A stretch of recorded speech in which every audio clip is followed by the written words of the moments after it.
She vanished just as her stardom was peaking, leaving Hollywood behind at a time when every studio clamored for her presence. Julie Christie emerged as one of the brightest icons of cinema, only to retreat into a life so private that even those closest to her lost track of her for years. What drove her to abandon everything she had fought so hard to achieve? The answer reveals a woman unwilling to play by anyone else's rules, no matter the cost. Born on April 14, 1940 in British India, Julie Frances Christie grew up straddling two very different worlds. Her father ran a tea plantation while her mother devoted herself to painting and the pursuit of creative freedom.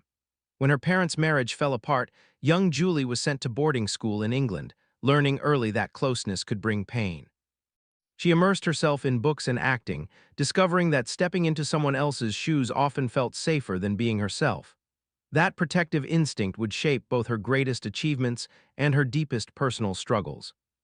Her rise to fame came in 1965 with Darling, where she portrayed a complex, morally ambiguous model navigating London's swinging 60s. The performance earned her an Oscar at just 25, and suddenly Julie Christie was everywhere. That same year, Dr. Zhivago turned her into a global sensation, her image plastered on magazine covers around the world. Directors competed to cast her. Warren Beatty became infatuated with her during McCabe and Mrs. Miller, sparking a volatile relationship that would endure on and off for decades. She was offered nearly every major Hollywood role and commanded salaries that placed her among the highest-paid actresses of her generation. Yet despite the glittering success, something felt wrong. Behind the premieres, the accolades, and the flashing cameras, Julie felt confined. Paparazzi staked out her home. Fans and strangers claimed to know her personally through the characters she played. The media dissected her private life, especially her relationship with Beatty, turning it into public spectacle.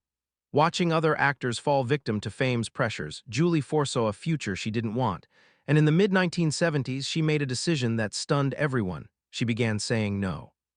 She declined major roles that would have solidified her as Hollywood royalty. She relocated to a secluded farmhouse in Wales with no telephone, living quietly alongside journalist Duncan Campbell.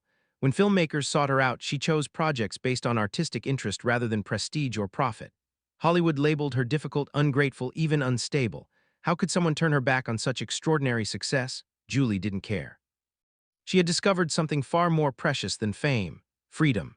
Over the next decades, she appeared sporadically in films like Do Look Now and Away From Her, delivering performances that reminded the world of her immense talent.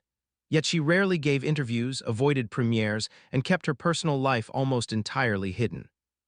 Today, Julie Christie remains one of cinema's most compelling mysteries. She married Duncan Campbell in 2008 after 30 years together, in a ceremony so private that the public only learned of it months later. She continues to live quietly, occasionally taking on roles that resonate with her before disappearing once more. Her legacy extends beyond the iconic performances on screen. It is defined by the extraordinary courage to choose herself over fame, proving that sometimes the most radical act for a star is simply walking away. In an era dominated by constant exposure and curated personas, Julie Christie's silence is more powerful than any interview could ever be.